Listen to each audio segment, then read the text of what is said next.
De volta para falar de política, e quem mais entende dos bastidores da política está aqui comigo hoje nos estúdios. Paulo Roberto, boa tarde, seja muito bem-vindo. Tudo bem, Tiago? Tudo bem. Fazer aqui um registro inicial. Fazia tempo que eu não ia à Central de Polícia de Campina Grande. E hoje de manhã eu fui. Rever os amigos, bater um papo. Encontrei agentes, escrivães, motoristas, delegados. Estava lá o doutor Severino de Carvalho Lopes, o agente Beto, Alberto, que é escrivão. E o pessoal nos assiste todo santo dia, rapaz. A gente vê vocês e tal. Então, a nossa saudação, policiais aguerridos, né, que estão defendendo a sociedade. Com certeza, parabéns a todos. Para todos eles. Pois bem, minha gente, e o senador Sérgio Moro foi salvo por unanimidade. Vejam as coisas como acontecem nesse nosso Brasil. Voltando um pouquinho no tempo, você deve lembrar que Deltan Dallagnol, eleito deputado também pelo estado do Paraná, o ex-manda-chuva dos procuradores da Lava Jato, foi absolvido por 6-0 lá no TRE paranaense, mas em Brasília os papéis se inverteram e ele perdeu seu mandato no TSE. Sérgio Moro foi absolvido no TRE do Paraná e absolvido ontem por unanimidade lá no Tribunal Superior Eleitoral. Repercute na mídia. Por unanimidade, o TSE rejeita a cassação do mandato de Sérgio Moro. Para os ministros, não havia prova do uso irregular dos recursos da campanha, de abuso de poder econômico, veículos de comunicação e por aí vai. E quem proclamou o resultado, claro que foi o presidente do Tribunal Superior Eleitoral, o ministro Alexandre de Moraes, que antes um pouquinho de fazer essa proclamação, ele entrou no assunto que eu tinha abordado aqui na coluna. Outro dia eu perguntei, conversando aqui com a Anchieta, por que Sérgio Moro pôde ser candidato no Paraná e não em São Paulo, porque ele queria ser candidato à presidência da República. Depois aventou a possibilidade de se candidatar a senador por São Paulo. Aí disseram, não pode, vai para o Paraná. Mas a esposa dele, Rosângela Moro, foi eleita deputada por São Paulo. E eu fiquei na dúvida, por que um pode e outro não pode? Marido e mulher moravam em Curitiba, todo mundo sabe. O ministro disse que a reclamação feita na Justiça Eleitoral foi apenas em relação a Sérgio Moro. Ninguém questionou a história da esposa dele. Então, se não questionou, a Justiça deixou passar. Mas aí, é claro que quando alguém se candidata e apresenta a sua documentação, tudo aquilo deve ser conferido. Teve comprovante de residência, não teve, é uma outra história. Mas o ministro tocou nesse tema, tocou nesse assunto que eu havia tocado aqui na coluna, porque pouca gente talvez tenha questionado isso pelo Brasil. Mas vamos então à proclamação do resultado, com imagem e a palavra do ministro Alexandre de Moraes.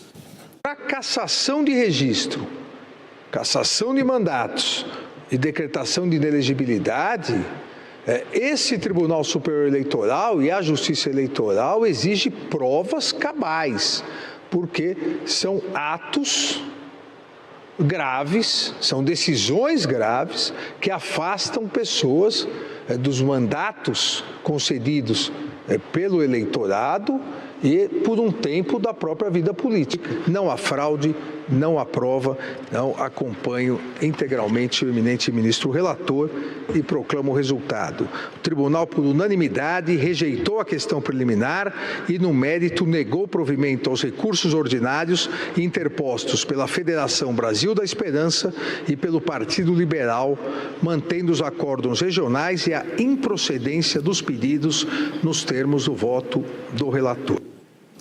Pois é, salvo. Não foi salvo pelo gongo, não, foi salvo por unanimidade.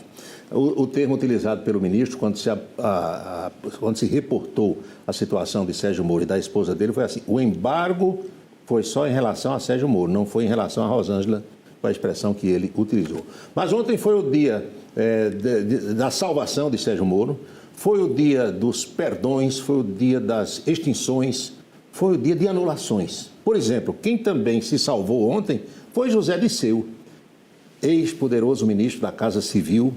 José Disseu, todo mundo sabe, foi um homem muito forte dos governos petistas, e com a extinção dessa pena dele na Lava Jato, José Disseu se credencia para ser candidato em 2026, provavelmente a deputado ou a senador.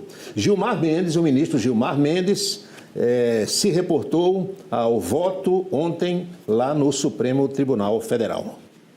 Quanto ao delito de corrupção passiva.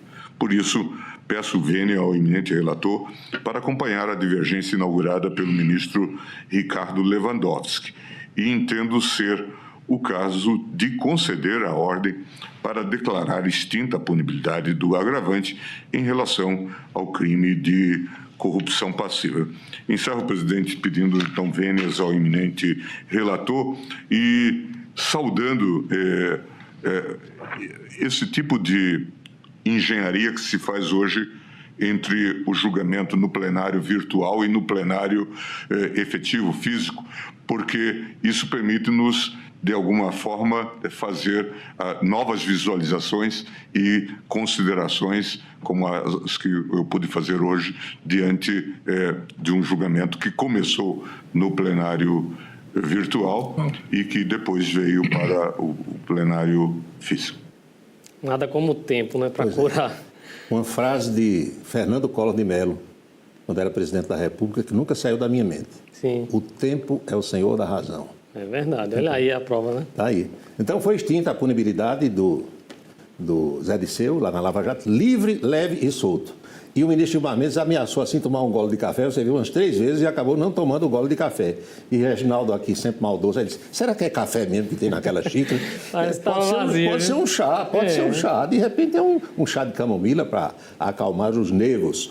Mas se a punição de Zé Disseu foi extinta, quem também teve anulada a sua condenação na Lava Jato no dia de ontem foi Marcelo Odebrecht, poderoso empresário, acho que ficou mais de 2 anos preso. Foi o ministro Dias Toffoli.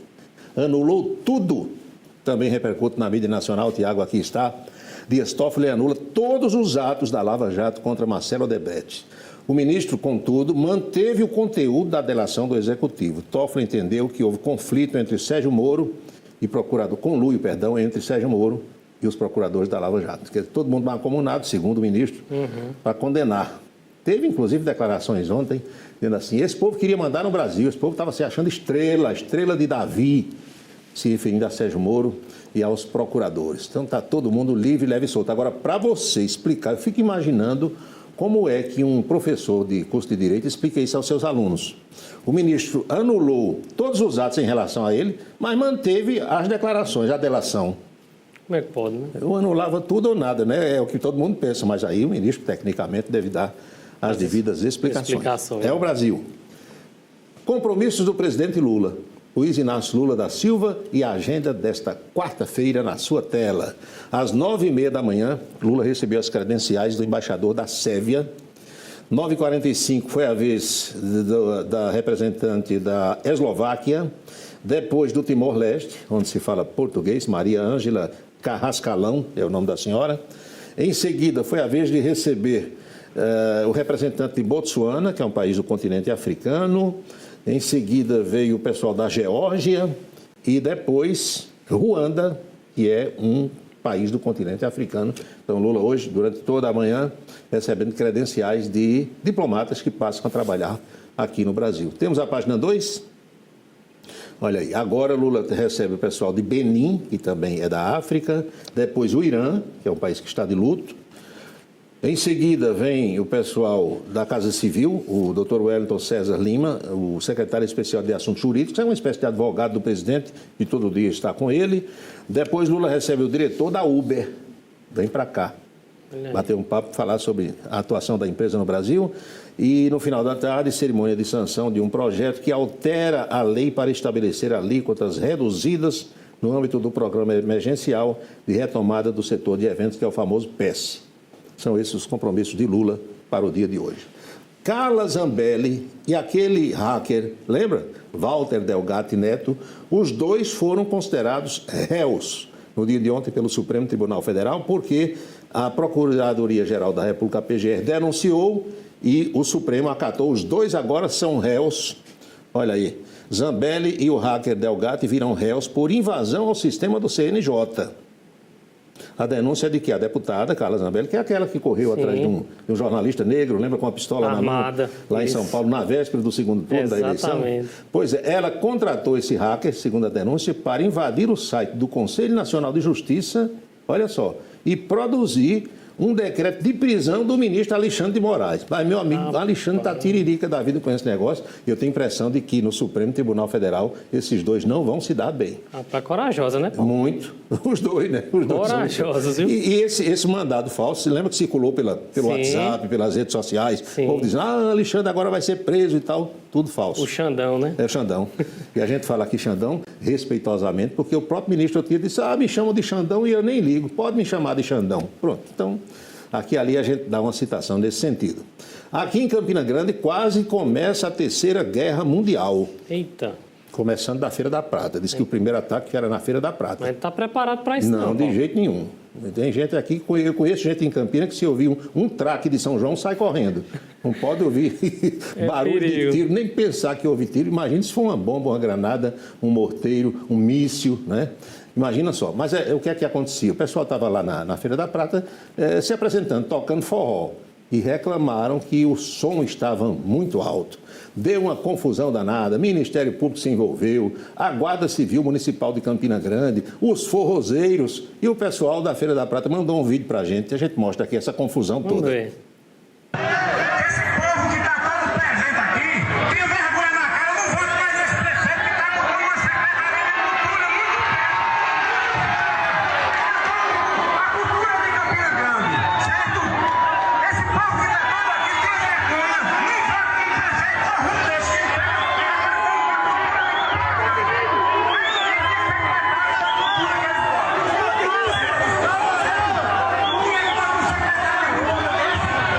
Agredindo os cidadãos. Mas que confusão. Se você não tivesse trazido a prova, eu não tinha acreditado, não. Agora, na terra do maior São João do mundo, chegando o São João, e a turma não poder cantar forró. Não, pode. O problema era o volume. Sim. Estava infernizando o juiz da pessoa, tem que cantar Baixinho. a caixa de som com um volumezinho mais moderado, né? Porque a gente sabe que há pessoas que quando estão se divertindo, sobretudo bebendo, aí parece que vão ficando moucas. Aí a tendência é ir aumentando cada vez mais o volume. Aí daqui a pouco está incomodando todo mundo. Tem que ter esse bom senso também. Ninguém pode conversar, ninguém pode atender uma ligação telefônica, fazer negócios, porque muitas vezes o som está muito alto. E o pessoal está apelando, então, ao prefeito Bruno Cunha Lima para resolver essa questão. Está aqui. Ambulantes apelam a Bruno Cunha Lima. Aqui já é uma outra coisa. A taxa cobrada para trabalhar no espaço externo do Parque do Povo. Sim. Uma ambulante nos procurou ontem aqui na saída da TV dizendo, olha, estão cobrando R$700 para botar o meu quiosque lá perto do Museu de Arte, no terminal de integração, fora do Parque do Povo, R$700. Estão achando uma taxa muito alta. Alta, né? Estão apelando ao prefeito para resolver. Bom senso num caso, bom senso no outro caso. O novo secretário da SESUMA deve resolver isso aí, fazer um TAC, né, um termo de ajustamento de conduta com o Ministério Público em relação ao som da Feira da Prata, deixa o pessoal tocar forró, afinal nós estamos na terra do maior São João do mundo. Deixa os violeiros, os cantadores, repentistas, vez por outra estão lá, também fazer o seu show, não tem problema nenhum. Agora, bom senso de todos os lados, Isso. não é assim? E aí se resolve. Se resolve tudo, tranquilo. Vamos à Boca Maldita de hoje. A Boca Maldita vem da Assembleia Legislativa do Estado de São Paulo. Foi ontem um projeto enviado pelo Executivo, pela equipe do governador Tarcísio de Freitas, instituindo em São Paulo as escolas cívico-militares. Aquelas onde o pessoal tem uma disciplina, digamos, um pouco mais rígida e muita gente elogia essas escolas, porque dali saem realmente alunos que tiram boas notas. Não é botar aluno para prestar continência, nem para estar marchando, como dizem por aí, não é nada disso. É um sistema educacional diferenciado, onde há respeito ao professor, disciplina, tudo isso. E uma turma de estudantes foi para a Assembleia protestar. E foi precisa a ação dos seguranças da casa e também da Polícia Militar, que precisou ser chamada, é a nossa Boca Maldita de hoje.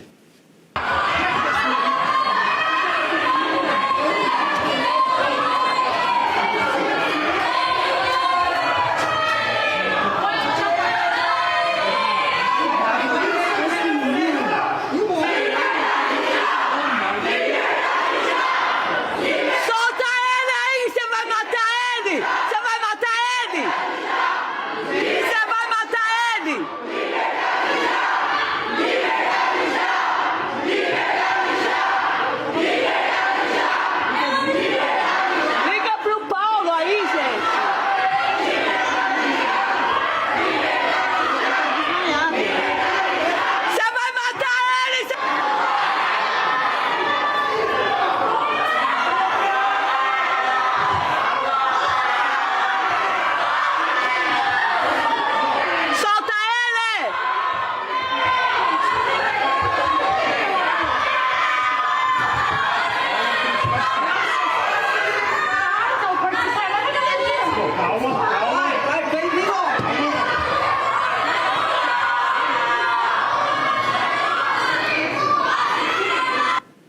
foi confusão. Mas no final o projeto foi aprovado, as escolas vão ser implantadas, os estudantes foram protestar naturalmente com alguma intenção, na democracia é assim, uns pensam de um jeito, outros pensam de outro, agora você não pode impedir que a Casa Legislativa funcione, nem usar de violência, nem querer quebrar cadeira, nem equipamentos aí e tal. E não adianta ir contra a polícia não, porque a família é grande e se você se segura com um ou dois, aí vem 10 ou 20, imobiliza e leva, não tem jeito. É o que a gente viu aí, né? Pois é, e o cara ficou meio mole ali, brabo, lá vai, acaba sendo empulseirado e levado, não tem jeito. É verdade. É isso, Tiago. O Anchieta está melhorando, né? Está repousando ainda. Está melhorando, a gente está torcendo para que ele volte o mais rápido possível. Ele está nos assistindo agora. Com certeza. As nossas bênçãos para ele. Amém. Até amanhã, Tiago. Muito obrigado, Paulo. Nada. Agora chegou a hora de acompanhar as novidades da política direto de Brasília com Napoleão de Castro.